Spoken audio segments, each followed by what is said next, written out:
Hello everyone. I hope everyone is doing well and they are basically preparing for the upcoming exams जो आपके जुलाई में होने हैं. So we are here with your biology chapter, that is chapter 11 transport and plants. मैंने पिछले ही lecture में बता दिया था that we have to start this chapter, right? I hope सब पढ़ के आए होंगे and उन्होंने कुछ एटलीस्ट ऊपर के टॉपिक्स पढ़े होंगे that we can solve your MCQs. And I hope जो चैप्टर 10 हमने किया था your cell cycle and cell division सब ने अच्छे से पढ़ा है एंड MCQ सॉल्व किए so that it is easy for you to do it. ठीक है, तभी मैं आपको कह रही हूँ प्लीज़ साथ साथ चलिए. राइट, आई बेसिकली ऑलमोस्ट मैं हर एक लेक्चर में यही बोल रही हूँ कि इसको करिए, क्योंकि इट्स नॉट दैट कि आपका बिल्कुल बेसिक साइंस चल रहा है यहाँ पे जिसके आपके पास कुछ 11-12 चैप्टर थे. इस बार ये आपकी प्रॉपर 11th-12th इन्वॉल्व है, so it will be very difficult क्योंकि ये अपने आप में इतना लेंथी है. It's not about that you can not do it but it is too lengthy. अगर आज भी स्टार्ट करते हैं, if you are not started at least आज भी स्टार्ट करते हैं, it will be very much easy for you कि आप इसको बाद में एटलीस्ट रिविजन दे सकें, क्योंकि ये बहुत सारे चैप्टर्स हैं. यूनिट C5 है और उसमें भी फर्दर सब डिवीजन है फॉर योर चैप्टर्स. हर एक यूनिट कंसिस्ट करता है अराउंड 3 to 4 चैप्टर्स, फाइन, और 4 to 5 you can say. So you need to just do it okay on regular basis. See आपका वैसे भी एक दिन ऑल्टरनेटिव डेज पे आपके लेक्चर्स आपको मिल रहे हैं and you are getting your MCQs, so you can do it, fine. So you even get a time, just read it once, fine. आपके ऑलरेडी जो लेक्चर्स हो चुके हैं, just read it once so that you can solve these MCQs and they are too basic. हम कुछ भी इतना hard नहीं जा रहे हैं एंड नॉट दैट कि इतना डिफिकल्ट लेवल पे हो, क्योंकि it's not like NEET exam that you have to go so next level, right. So please आप इसको साथ साथ करिए. ओके, तो लेट्स स्टार्ट विद इट. आज हम पढ़ रहे हैं chapter 11 that is transport in plants. Okay, तो जब हम ट्रांसपोर्ट की बात करते हैं या अब प्लांट्स में, अभी हम प्लांट्स में बात कर रहे हैं, we are not talking about the transportation in animals, we are just talking about plants. अब आज हम उस पर फोकस करेंगे. जब एक ट्रांसपोर्टेशन होता क्या है, ठीक है, जब हम एक ट्रांसपोर्टेशन की बात करते हैं, ये क्या हुआ, ये प्रोसेस होता है, ठीक है, जिसमें इन्वॉल्वमेंट होती है, जिसमें क्या होता है, पानी की मूवमेंट होती है. किसकी होती है? मूवमेंट ऑफ वाटर और जो नेसेसरी न्यूट्रिएंट्स होते हैं, ठीक है, कि सारे प्लांट्स को मिल सके, मतलब all the parts of the plants for the survival, fine. तो क्या कहते हैं ट्रांसपोर्टेशन? ट्रांसपोर्टेशन एक बेसिकली प्रोसेस है जिसमें मूवमेंट होती है, किसकी? पानी और कुछ न्यूट्रिएंट्स के लिए for the different parts of the plants for its survival. ये कहते हैं ट्रांसपोर्टेशन. ओके, नाउ सी, अब जो भी हम बात करते हैं, ऑब्वियसली जब हम बात कर रहे हैं ट्रांसपोर्टेशन इन प्लांट्स की, तो सारे जो प्लांट्स हैं या ट्रीज़ हैं उनको न्यूट्रिएंट्स चाहिए, है ना. तो उनको सर्वाइवल के लिए चाहिए. ये क्यों चाहिए उनको? हमें भी तो चाहिए, हमें भी खाना पीना रिक्वायरमेंट है. लाइक दैट प्लांट्स को भी रिक्वायर्ड है पानी और nutrients so they can grow, right. So उनको पानी और न्यूट्रिएंट्स चाहिए होती है, और उनको कहाँ से मिलता है फॉर द सर्वाइवल? उनको मिलता है या तो रूट से to the tip of the leaves, fine.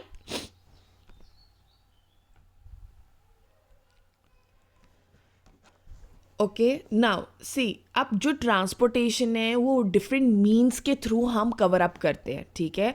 अब जो आपकी ट्रांसपोर्टेशन है वो डिफरेंट मीन्स के थ्रू हम करते हैं.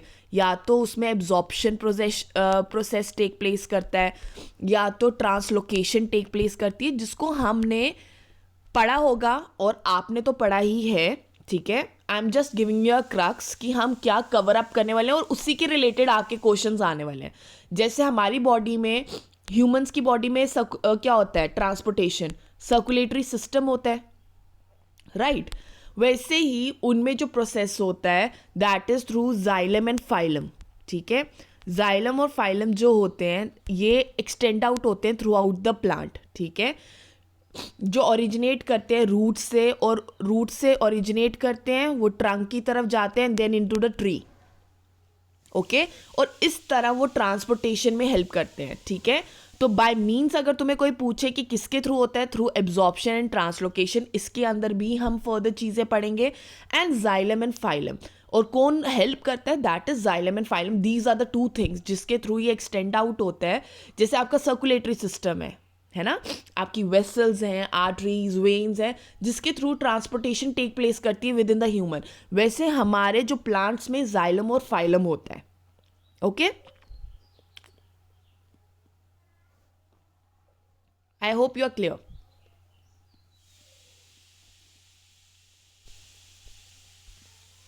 फाइन। अब जो ट्रांसपोर्टेशन होती है, ठीक है, अब जो ट्रांसपोर्टेशन है, मैंने कहा कि ये 3 लेवल्स पे होती है। पहले हम अब जो चीज़ें कवर करेंगे मैं उन्हीं के बारे में बता रही हूँ, ठीक है। 3 लेवल्स पे होती है। फर्स्टली ट्रांसपोर्टेशन होती है from one cell to another,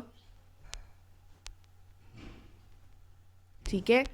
दूसरा हो गया लॉन्ग डिस्टेंस ट्रांसपोर्टेशन होती है, ठीक है, जो होती है जाइलम और फाइलम से। And the last is release and Uptake होता है सल्यूट्स का, जो थोड़ी सॉलिड चीज़ें होती हैं, solute and water by individual cell, ठीक है। एक हो गया वन सेल टू अनदर, ठीक है। दूसरा हो गया लॉन्ग डिस्टेंस, जो जाइलम एंड फाइलम से होता है, और release and Uptake of the solute and water by individual cells, ठीक है। तो जो चीज़ें हम कवर करेंगे, ऑब्वियसली मैंने कहा कि मीन्स क्या, ट्रांसलोकेशन होती है या क्या होता है, एब्जॉर्प्शन होती है। तो जो वाटर एब्जॉर्प्शन होती है प्लांट्स में, जो वाटर एब्जॉर्प्शन है वो होती है प्लांट्स में किस थ्रू, या तो एक्टिव एब्जॉर्प्शन होती है या क्या होती है, पैसिव एब्जॉर्प्शन होती है, ठीक है। 2 तरह की एब्जॉर्प्शन टेक प्लेस करती हैं, ठीक है। फिर एक्टिव एब्जॉर्प्शन के बारे में बताया गया है कि जो वाटर है मूव करता है थ्रू सिम्प्लास्ट। अब ये टर्म्स भी हम आगे पढ़ेंगे, सिम्प्लास्ट क्या होता है, ठीक है। फाइन। देन एक आ गया पैसिव। अब इसमें क्या होता है, जब एक्टिव एब्जॉर्प्शन होती है इसमें कुछ फोर्सेस रिक्वायर्ड होते हैं, ठीक है। जबकि पैसिव जो होती है, ये जो होती है अपने आप एक कहते हैं, ये थ्रू ट्रांसपिरेशन पुल के थ्रू टेक प्लेस करती है, ठीक है। एंड ये स्ट्रेस जो क्रिएट करता है जाइलम सैप, उसके थ्रू पैसिव जो होती है एब्जॉर्प्शन टेक प्लेस करती है, ठीक है। अब इसमें जो होता है, जो तुम्हारी एक्टिव है उसमें ह्यूमिडिटी, टेम्परेचर, उनका बहुत बड़ा इम्पैक्ट है, ठीक है। फिर इसमें फोर्सेस रिक्वायर्ड होते हैं, जबकि इसमें फोर्सेस रिक्वायर्ड नहीं होते। इसमें अंडर द स्ट्रेस जो जाइलम सैप क्रिएट करता है या एक ट्रांसपिरेशन पुल की वजह से एब्जॉर्प्शन टेक प्लेस करती है, ठीक है। नेक्स्ट इज जो ट्रांसपोर्टेशन इन प्लांट्स। अब मैंने कहा कि जो तुम्हारी ट्रांसपोर्टेशन है प्लांट में वो कैसे टेक प्लेस करती है, मैंने पहले ही बता दी, that is through xylem and phloem, ठीक है। तो तुम्हें ये पता होना चाहिए। अब जो तुम्हारी जाइलम है वो क्या है, वो एक लॉन्ग एक नॉन लिविंग ट्यूब होती है, ठीक है, जो स्टार्ट होती है रूट से, ठीक है। रूट से स्टार्ट होती है, देन वो लीव्स पे जाती है and then it goes to stems. Fine. Xylem में क्या होता है, जाइलम में क्या होता है कि तुम्हारा बेसिकली वाटर जो है वो एब्जॉर्ब्ड होता है बाय रूट हेयर, ठीक है। फिर क्या होता है, सेल टू सेल मूवमेंट होती है, हुई किस प्रोसेस के थ्रू, ऑस्मोसिस के थ्रू, ये भी हम पढ़ेंगे। फिर ये रीच करता है किस दर, जाइलम में। फिर जो जाइलम से वाटर ट्रांसपोर्ट होता है थ्रू जाइलम वेसल्स के थ्रू लीव्स पे, ठीक है, एंड देन वो इवेपोरेट हो जाता है। फाइन।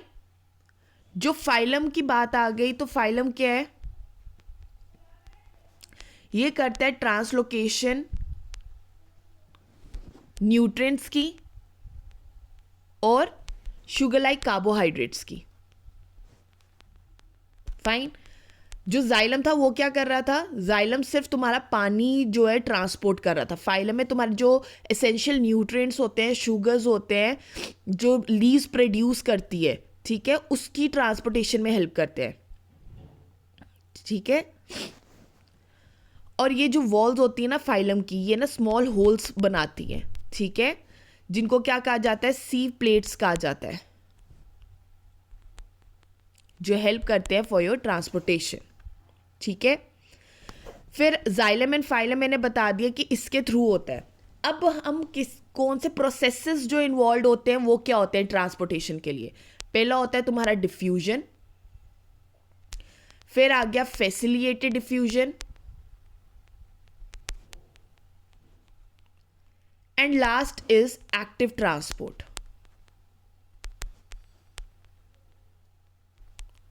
समझ गए?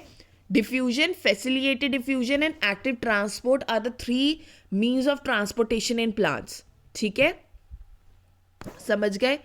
अब इन्हीं के बारे में मैं 2-2, 3-3 लाइनें आपको बता देती हूँ, देन जब तुम्हारे क्वेश्चंस आएंगे तो ultimately you will learn about it. Okay, तो डिफ्यूजन की जब हम बात करते हैं, इसमें क्या होता है, पैसिव मूवमेंट टेक प्लेस करती है। ठीक है, पैसिव मूवमेंट होती है, सेल टू सेल होता है, मूवमेंट टेक प्लेस करती है। ठीक है,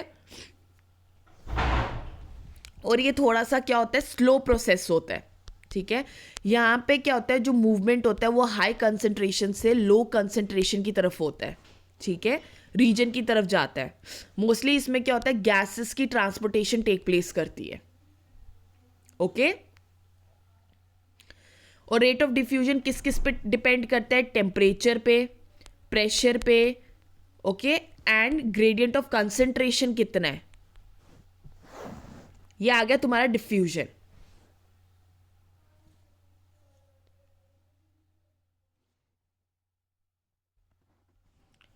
दूसरा आ गया तुम्हारी फैसिलिटेटेड डिफ्यूजन। ठीक है, नाउ देखो, जो इसमें क्या होता है, जो स्मॉलर सब्सटेंस होते हैं, ठीक है, वो फास्टर डिफ्यूज करेंगे compare to the large one. ठीक है, फैसिलिटेटेड डिफ्यूजन भी क्या होता है, एक तरह का पैसिव प्रोसेस है, जिसमें क्या होता है, एंटीपोर्ट होता है, यूनिपोर्ट होता है और सिम्पोर्ट होता है।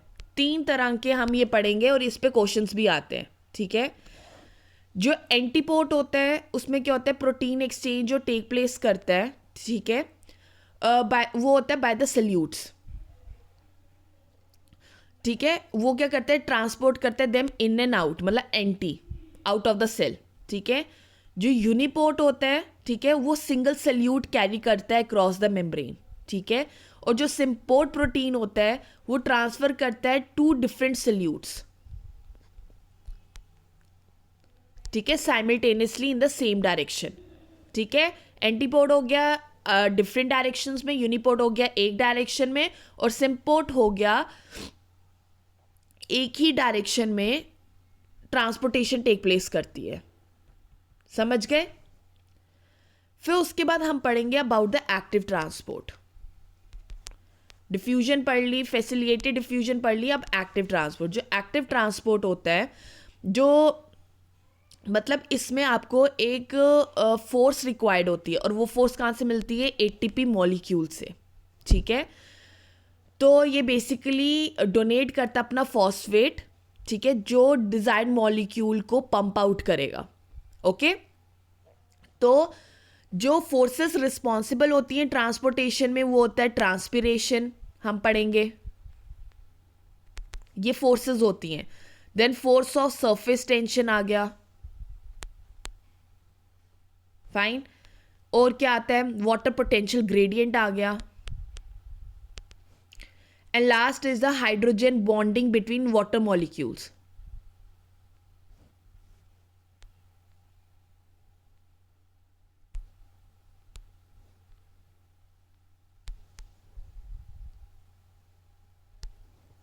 Fine. So these are the driving forces responsible for the transportation in plants. समझ गए? I hope I am clear. तो इन्हीं टॉपिक्स पे हम डिस्कस करेंगे, और कुछ भी रह गया है then will continue with your MCQs. ठीक है, अब चलते हैं, थोड़ा सा आपको आइडिया मिल गया होगा. Let's start with now your transport in plants. पहला क्वेश्चन कह रहा है, vascular bundle is composed of. A xylem, B phylum, C both, and D cambium.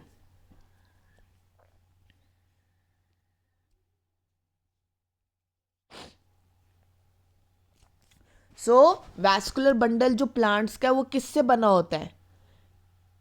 It is made up of, that is C, both xylem and phloem. अभी हमने पढ़ा है जो vascular bundle होता है वो दोनों चीजें कंटेन करता है. जाइलम जो होता है वाटर ट्रांसपोर्ट के लिए होता है, और फाइलम जो होता है ये मेन हमारा ट्रांसपोर्टिंग सिस्टम है. ठीक है, fine. So C is your correct answer.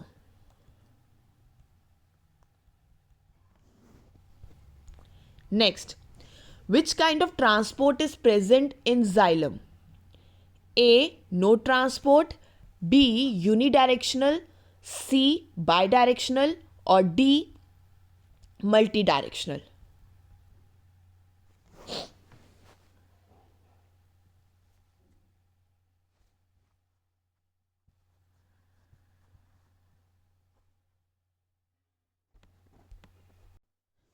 So what is the correct answer? Your correct answer is B, unidirectional. ठीक है, जो जाइलम ट्रांसपोर्ट होता है वो क्या होता है? ट्रांसपोर्ट होता है वाटर का. ठीक है, उसका मोस्टली जो डायरेक्शन होता है that is from root to leaves via stem. Okay, जबकि बाई डायरेक्शनल जो होता है वो फाइलम का होता है, और कभी कभी मल्टी डायरेक्शनल भी टेक प्लेस करता है. ठीक है ना, मैंने तुम्हें अभी जाइलम का ही बताया कि इसमें होता क्या है. इसमें जो वाटर है, ठीक है, वो एब्जॉर्ब होता है रूट हेयर से, फिर ये cell to cell movement take place करती है, ऑस्मोसिस, फिर ये ट्रांसपोर्ट किया जाता है जाइलम वेसल से टू द लीव्स. तो ये बस नीचे से ऊपर की तरफ जाता है, ऊपर से नीचे की तरफ नहीं आएगा. सो ये एक डायरेक्शन में होता है, that is why it is called as unidirectional. ठीक है, so B is your correct answer. चले next. Mineral nutrients are taken up by the A, leaves, B, stems, C, branches, or D, roots.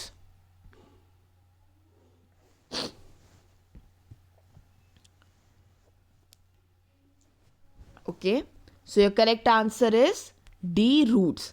देखो, जो तुम्हारे nutrients हैं वो लेता कौन है? वो लेता है रूट्स. कहाँ से लेता है? सॉइल से. ठीक है, फिर ये सॉइल से जब आया, आपकी रूट्स ने लिया, फिर ये इसने दी लीव्स को वाया स्टेम के थ्रू. ठीक है, ओके. तो मिनरल न्यूट्रिएंट्स लेता कौन है? It is taken up by the roots. That is D is your correct answer.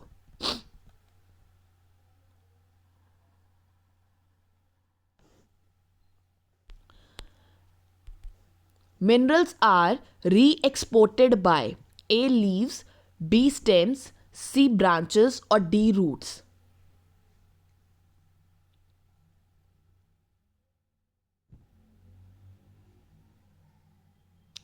इनको री एक्सपोर्ट कौन करता है?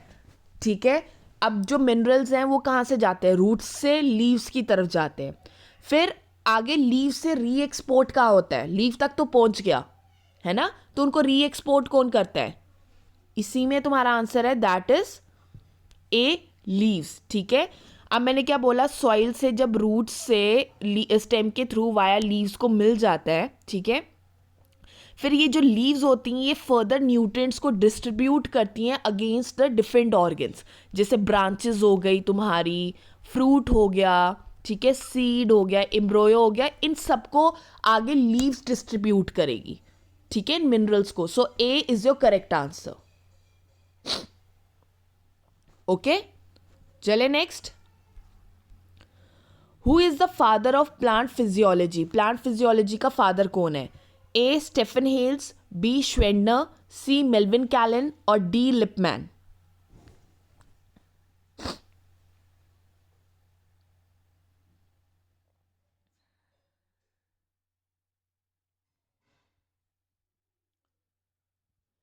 So, what is your correct answer?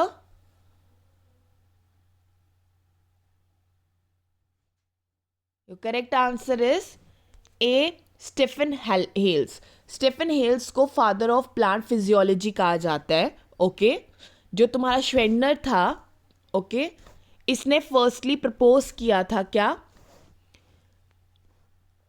इसने प्रपोज किया था स्टोमेटल की मूवमेंट। तो ये पूछा जा सकता है कि स्टोमेटेटल मूवमेंट किसने प्रपोज की थी? That is Schwendener. ठीक है, और फादर ऑफ प्लांट फिजियोलॉजी कौन है? That is Stephen Hales. So A is your correct answer.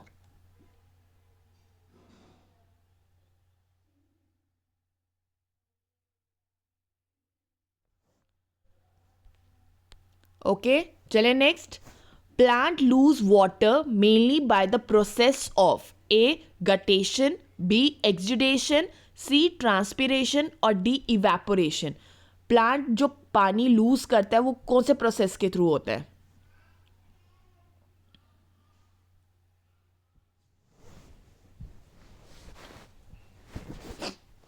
So correct answer is C transpiration. जो ट्रांसपायरेशन होता है इसके थ्रू जो प्लांट्स हैं वो लूज करते हैं वाटर। ठीक है, मेन ये होता है। दूसरा सेकंड जो रीजन है that is through the evaporation. ठीक है, और जो तुम्हारा गटेशन एंड एक्सुडेशन होता है ये रिमूवल होता है एक्स्ट्रा वाटर का फ्रॉम द प्लांट्स।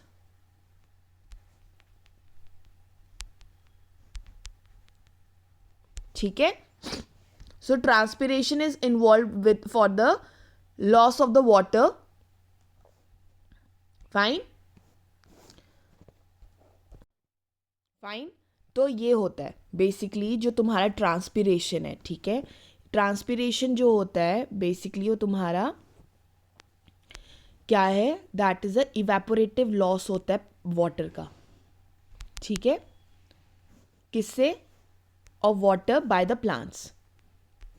ठीक है, और ये किसके थ्रू होता है? That is through stomata. ठीक है, जो स्टोमेटा होते हैं लीव्स में उसके थ्रू होता है। अब क्या होता है ट्रांसपिरेशन का प्रोसेस? ठीक है, यहाँ पे पढ़ लेते हैं। तुम्हारी आ गई रूट्स। ठीक है, वाटर एब्जॉर्ब होता है बाय द रूट्स। ठीक है, वो ट्रैवल करेगा ऊपर की तरफ। फाइन, ठीक है। अब इसके जो अंडर साइड होते हैं ना, स्मॉल पोर्स होते हैं जिसको हम स्टोमेटा कहते हैं। इस स्टोमेटा के थ्रू क्या होता है? इवेपोरेशन टेक प्लेस करती है of the water vapour, loss हो जाता है। ठीक है, और उस प्रोसेस को क्या कहा जाता है? ट्रांसपिरेशन। फाइन, ठीक है, चले next. Which of the following does not affect the rate of diffusion? Rate of diffusion को कौन सा इनमें से चीजें अफेक्ट नहीं करती हैं? A temperature, b pressure, c ATP available और डी कंसंट्रेशन ग्रेडियंट।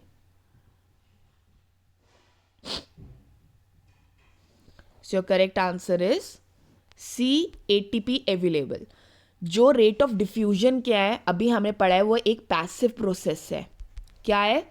एक पैसिव प्रोसेस है। ठीक है, वो डिपेंड करता है टेम्परेचर, प्रेशर और कंसंट्रेशन ग्रेडियंट पे। ठीक है, उसको ATP molecule is required for active transport. जो पैसिव होती है डिफ्यूजन, ठीक है, एक्टिव ट्रांसपोर्ट में एटीपी की रिक्वायरमेंट होती है। Okay, temperature, pressure and concentration gradient पे जो होता है रेट ऑफ डिफ्यूजन डिपेंड करता है। So which is not does not affect the rate of diffusion? That is c. Okay, चले नेक्स्ट। दो स्टेटमेंट्स दिए हैं, आपको बताना है कि इसमें से कौन सी चीज करेक्ट है। ओके, स्टेटमेंट ए दी है कि जो active transport of molecules is an uphill movement. Okay,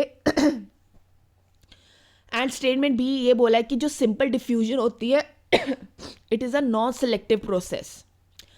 so you have to tell कि दोनों स्टेटमेंट्स ट्रू हैं।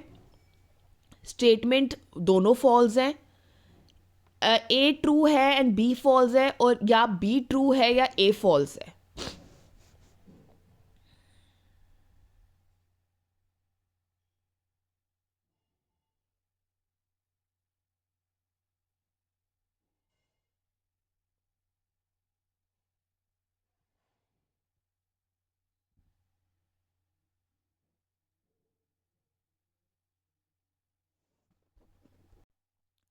सो what is your correct answer? Your correct answer is ए। ठीक है, दोनों स्टेटमेंट्स ट्रू हैं। पहले ही आपकी स्टेटमेंट कह रही है कि जो एक्टिव ट्रांसपोर्ट होता है molecule is an uphill movement, तो अपहिल मूवमेंट है, दैट इज ट्रू, फाइन। क्यों? क्योंकि ये मूव करता है from the lower concentration to high concentration. ये आपको पता है कि जो एक्टिव ट्रांसपोर्ट होती है वो लो टू हाई कंसंट्रेशन होती है। दूसरा बोला it is a non selective process. Non selective process है, जो मूवमेंट होती है मॉलिक्यूल की वो सिलेक्टिव नहीं होती है, मतलब it takes from higher concentration, तो तुम्हें पता है कि वो higher concentration to low concentration होती है जो सिंपल डिफ्यूजन होती है, और ये पैसिव ट्रांसपोर्ट होता है, ठीक है। इसमें क्या होता है कि जो मॉलिक्यूल होता है वो डिसॉल्व कर सकता है जो तुम्हारी फॉस्फोलिपिड बाइलेयर होती है, ठीक है, और वो प्लाज्मा मेम्ब्रेन को क्रॉस कर सकता है between inside and outside cell, मतलब it doesn't require any selective membrane to cross for this, ठीक है। ये आराम से डिसॉल्व कर जाता है, so it's a non selective process. Okay, so both the statements are true. Diffusion is fastest in A. Carbohydrates, B. Proteins, C. Lipids और D. Vitamins. Diffusion सबसे ज़्यादा फास्टेस्ट किस में होती है?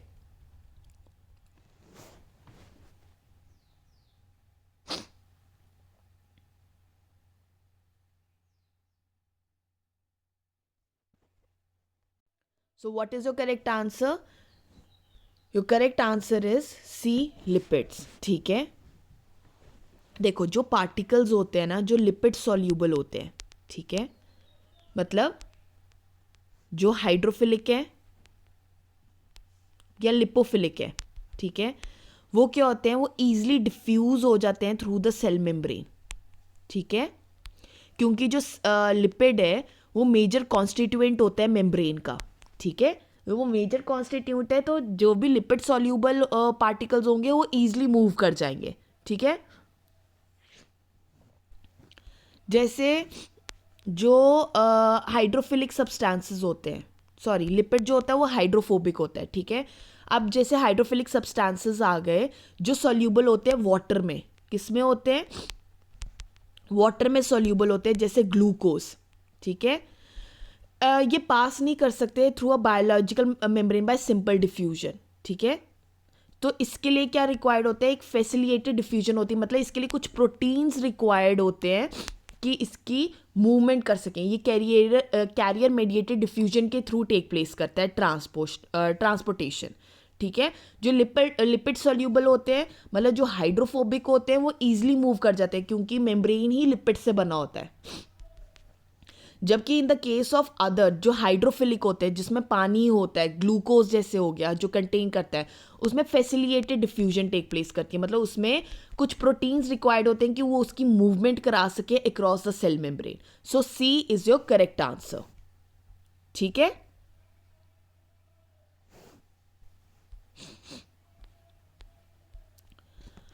Pumps are proteins that use energy to carry substance across the cell membrane.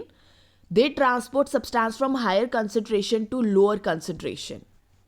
So you have to tell कि दोनों statements true हैं और second कि दोनों statement false हैं, और जो statement A है that is true and B is false and vice versa.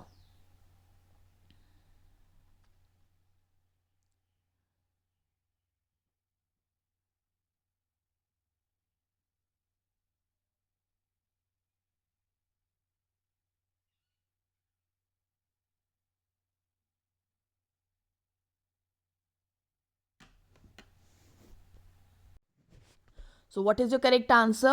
Your correct answer is C. Your statement A is true but B is false. अगर हम पढ़ें जो pumps are the proteins जो use करते हैं energy to carry substance across the cell membrane, this is true, ठीक है। जो एक्टिव ट्रांसपोर्ट होता है ना, ठीक है, वो कैरी आउट करता है पंप प्रोटीन्स होते हैं, उसके पास क्या होते हैं, पंप प्रोटीन्स होते हैं बेसिकली, जो बेसिकली कैरी करते हैं substance across the cell membrane, ठीक है। और बोला कि वो ट्रांसपोर्ट करते हैं substance from high concentration to low concentration, no, basically वो करते हैं substance that is vice versa, low concentration से high concentration using the ATP molecule. उनको एक एनर्जी रिक्वायर्ड होती है, वो यूज़ करते हैं एटीपी मॉलिक्यूल की वो लो से हाई कंसंट्रेशन पे जा सके, and that is why they use the pump proteins for that. ठीक है, so B is the wrong statement. So a ही करेक्ट है, तो according to that c is the correct answer. Fine, चले next. The amount of water lost by the plants due to transpiration and guttation is A 98%, B 12%, C 92%, or D 50%.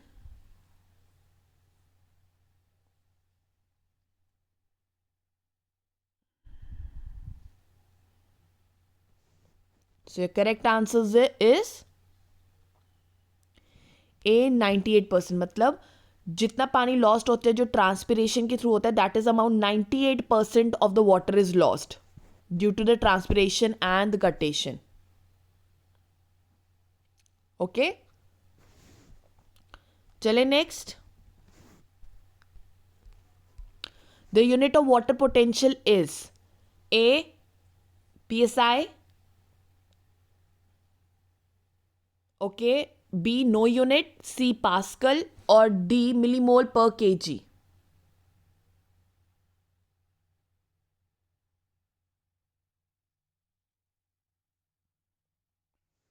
So what is your correct answer?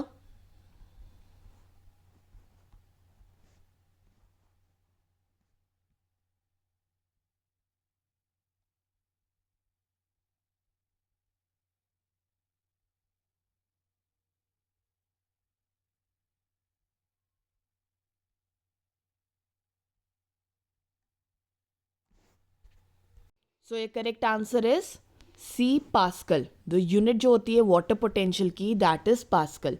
अब जो तुम्हारा water है ये basically plant water relation के under तुम्हारा water potential आता है, आप पढ़ोगे. ठीक है, अब प्लांट वाटर रिलेशन क्या होता है. ठीक है, अब तुम्हें पता है कि वाटर क्या रिक्वायर्ड होता है, क्यों चाहिए ग्रोथ ऑफ द प्लांट के लिए.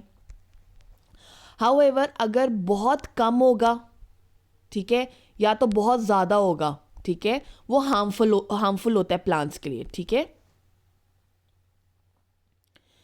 तो क्या होता है, एक प्रोसेस होता है जिसमें जो प्लांट्स हैं वो अपना पानी लूज कर देते हैं. ठीक है, फ्रॉम द एरियल पार्ट, जो स्टोमेटल पोर्स के थ्रू जो पानी in the form of water vapour lose होता है उसको क्या कहा जाता है, ट्रांसपिरेशन कहा जाता है. तो ना ही ज़्यादा पानी अच्छा है, ना ही ज़्यादा कम पानी हमारे लिए अच्छा है फॉर द प्लांट्स. ठीक है, उसके अंदर हम पढ़ेंगे दैट इज़ वाटर पोटेंशियल. अब वाटर पोटेंशियल होता क्या है, बेसिकली ये मेजर करता है वाटर पोटेंशियल एनर्जी. क्या मेजर करता है, वाटर पोटेंशियल एनर्जी मेजर करता है, जो वाटर पोटेंशियल होता है. ठीक है, और वाटर पोटेंशियल को हम डिटरमाइन कैसे करते हैं, वाटर पोटेंशियल जब सेल की डिटरमाइन कैसे की जाती है, सल्यूट पोटेंशियल से.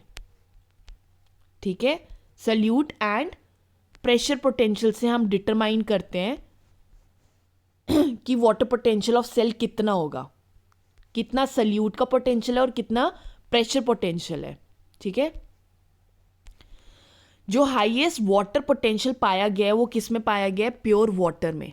जो प्योर वाटर होता है ना उसमें हाईएस्ट पोटेंशियल होती है, मतलब सोल्यूट प्लस प्रेशर पोटेंशियल को बनाकर एक वाटर पोटेंशियल फॉर्म होता है. और जो वाटर है वो हमेशा कहाँ से जाता है, from higher concentration to lower concentration की तरफ जाएगा. ठीक है, और ये जो तुम्हारा वाटर पोटेंशियल होता है ये क्या बेसिकली ये डिनोट किया जाता है बाय द सिंबल PSI, और हम इसको इस फॉर्म में डिनोट करते हैं. और पास्कल है basically the unit of measurement for water potential. So what is your correct answer, unit कौन सी होती है, that is pascal. Okay, so pascal is the correct answer. चले next. The pressure built up against the cell wall of the plant cell due to diffusion of water causes the cell to become A. Flaccid, B. Turgid, C. Plasmolized, or D. Imbibed.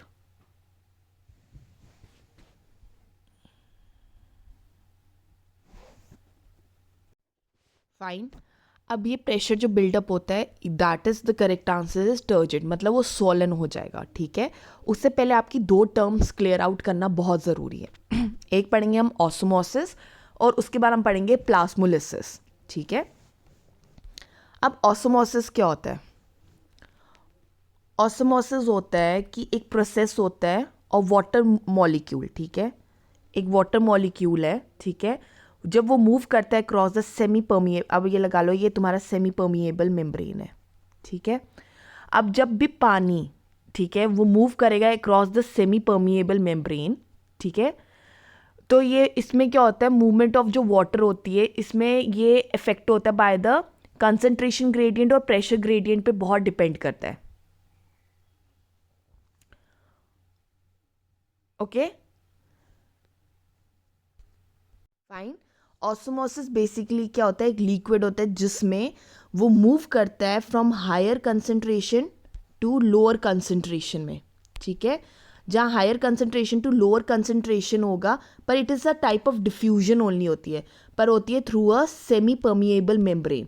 जैसे जो normal diffusion थी वो non selective थी, उसमें कोई membrane नहीं required होता था कि यही पर्टिकुलर मेम्ब्रेन से ही मूवमेंट टेक प्लेस करेगी, जबकि इस केस में जो ऑस्मोसिस के केस में एक वो मूव करता है from higher to the lower through a semi permeable membrane ही होना चाहिए, okay. So this is the reason, fine. अब जो प्लाज्मोलिसिस होता है, फाइन, तो उसके बाद हम पढ़ेंगे प्लाज्मोलिसिस के बारे में, ठीक है।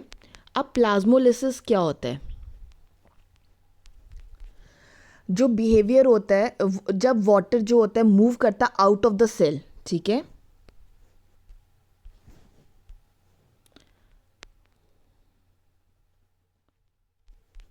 जब वाटर जो है वो मूव करेगा आउट ऑफ द सेल, ठीक है, जब उसको एक हमने हाइपोटोनिक सोल्यूशन में रखा होता है तो उसको कहा जाता है प्लाज्मोलिसिस, ओके। अब देखो प्लाज्मोलिसिस बेसिकली इसमें क्या होता है कि हम बेसिकली प्लांट सेल्स का बिहेवियर होता है टूवर्ड्स द वाटर, ठीक है, जब एक एक्सटर्नल मीडियम जब हम कुछ भी रखें या कोई सल्यूट होता है, ठीक है, वो चेंज करता है, ओके। जैसे अगर जो सल्यूट की कंसंट्रेशन है वो अगर एक्सटर्नली और इनसाइड द सेल सेम होगी, ठीक है, अगर वो मैच करती है तो उसको क्या कहा जाता है, आइसोटोनिक सोल्यूशन कहा जाता है। क्या कहा जाता है? आइसोटोनिक सोल्यूशन, ठीक है। फिर आ गया तुम्हारा हाइपरटोनिक सोल्यूशन। हाइपरटोनिक सोल्यूशन क्या होता है कि अगर तुम्हारा जो सोल्यूट की कंसंट्रेशन हायर है आउटसाइड द सेल, सेल के बाहर अगर सोल्यूट की कंसंट्रेशन हायर है, ठीक है, तो उसको कहा जाता है हाइपरटोनिक सोल्यूशन। हाइपो होता है वो सोल्यूशन जिसमें सोल्यूट की कंसंट्रेशन जो होती है वो लोअर होती है आउटसाइड द सेल, ठीक है, उसको कहा जाता है हाइपोटोनिक सोल्यूशन, ठीक है। अब हाइपरटोनिक सोल्यूशन है जब सोल्यूट की कंसंट्रेशन बाहर हायर है ना, जब सोल्यूट बहुत ज़्यादा बाहर है तो वो क्या करता है, वो क्या करेगा, जो हाइपरटोनिक सोल्यूशन है उसमें क्या होगा कि जो पानी होता है वाटर मॉलिक्यूल है वो मूव करेगा आउटसाइड द सेल, ठीक है। तो क्या हो जाएगा, जो आपकी जो सेल है ना उसको हम बोलेंगे फ्लैसिड बोलेंगे। क्या बोलेंगे? फ्लैसिड बोलेंगे। और अगर हम इस सोल्यूशन को, इसी हाइपरटोनिक सोल्यूशन को वापस में हाइपोटोनिक सोल्यूशन में रख दे, ठीक है, तो वो क्या बन जाएगा? टर्जिड बन जाएगा, दैट इज वो स्वॉलन हो जाएगा अगेन, ओके।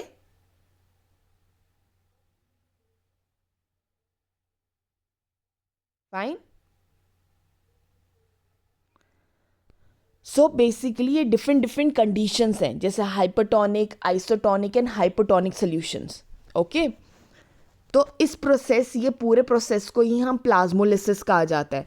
मतलब जो प्लाज्मोलिसिस है इट्स अ रिवर्स कंडीशन कि ये स्वेल आउट भी हो जाता है और ये ये स्वेल भी हो जाता है और ये श्रिंक आउट भी हो जाता है, which depends upon hypotonic and hypertonic solution. Fine. So what is your correct answer? उन्होंने बोला अगर प्रेशर बिल्ड किया जाए against the cell wall of the plant cell due to diffusion of water causes the cell to become turgid, तो क्या हो जाएगा?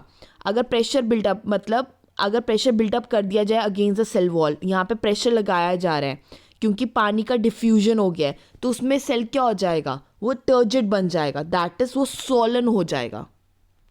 अगर जो पानी है वो बाहर चला जाए, ठीक है, अगर बाहर का कंसंट्रेशन जो सल्यूट कंसंट्रेशन हायर है और वो बाहर चला जाए तो क्या हो जाएगा? फ्लैसिड हो जाएगा सेल और श्रिंक आउट कर जाएगा. ठीक है, इस प्रोसेस को बोलते हैं turgid. Fine. Pressure potential is A constant, B zero, C positive और D negative.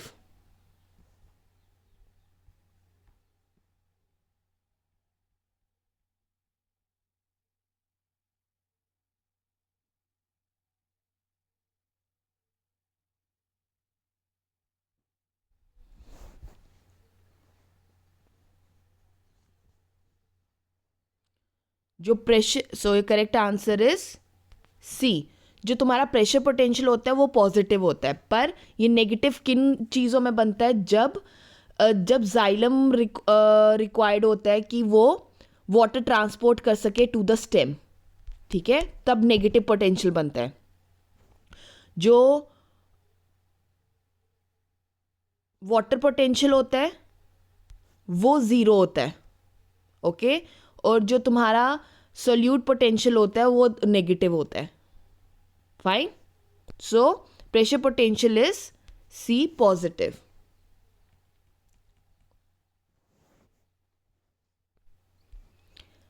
The space between the cell wall, जो तुम्हारी सेल वॉल होती है और जो श्रंकन प्रोटोप्लास्ट होता है प्लाज्मोलाइज सेल में, वो कौन ऑक्यूपाई करता है? A hypotonic, b hypertonic solution, c isotonic and d water. अभी हमने पढ़ा प्रोटोप्लास्ट श्रिंक अप करता है.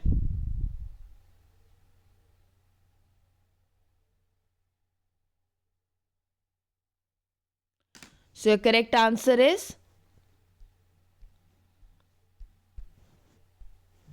B hypertonic solution. Hypertonic solution में क्या पढ़ा कि जब सल्यूट की कॉन्सेंट्रेशन बाहर की तरफ हाई है, ठीक है, तो वाटर मूव करता है आउट ऑफ द सेल, तो वो क्या हो जाता है? श्रंक हो जाता है. So space between the cell wall, और जब श्रंकन प्रोटोप्लास्ट कब टेक प्लेस करता है? In the case of hypertonic solution. और स्वेल कब करता है? In the case of hypotonic solution.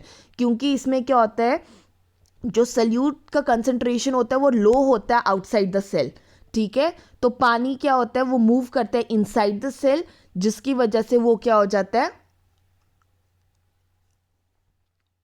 वो स्वेल अप हो जाता है.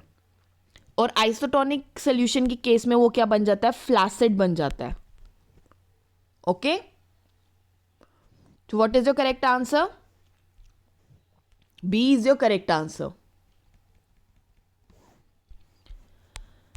लास्ट क्वेश्चन करेंगे. Which of the following is a reversible phenomena? A plasmolysis, b turgidity, c flaccidity और डी इम्बाइबेशन.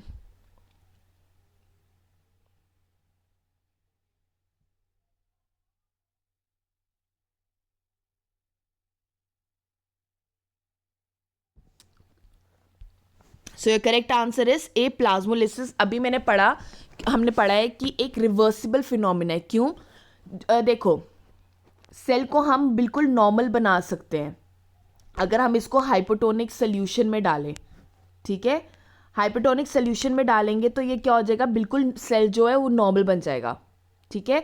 और अगर ये हाइपोटोनिक सोल्यूशन मतलब ये ऑलरेडी अगर हाइपोटोनिक सोल्यूशन है, अगर सेल ऑलरेडी हाइपोटोनिक सोल्यूशन में है, तो ये क्या हो जाएगा? स्वेल कर जाएगा और ये क्या कर जाएगा? बर्स्ट आउट कर जाएगा. मतलब जब भी ये हाइपोटोनिक सोल्यूशन में है उसको हम हाइपोटोनिक मतलब एक रिवर्स कर सकते हैं. अगर उसको हम हाइपोटोनिक सोल्यूशन में डालेंगे तो श्रंकन है वो स्वेल अप हो जाएगा, ठीक है. इसको हम रिवर्स कर सकते हैं. दैट इज वाई प्लाज्मोलिसिस जो प्रोसेस है it is a reversible phenomena. Okay, so A is your correct answer. Fine. आज हम इस पे ही ख़त्म करते हैं. टुमारो हम इम्बाइबिशन, ठीक है, जो तुम्हें क्वेश्चंस जिसके रिलेटेड पूछे जाएंगे, दैट इज इम्बाइबिशन क्या होता है वो पता होना चाहिए. नेक्स्ट जो है पाथवे क्या होते हैं एब्जॉर्प्शन के,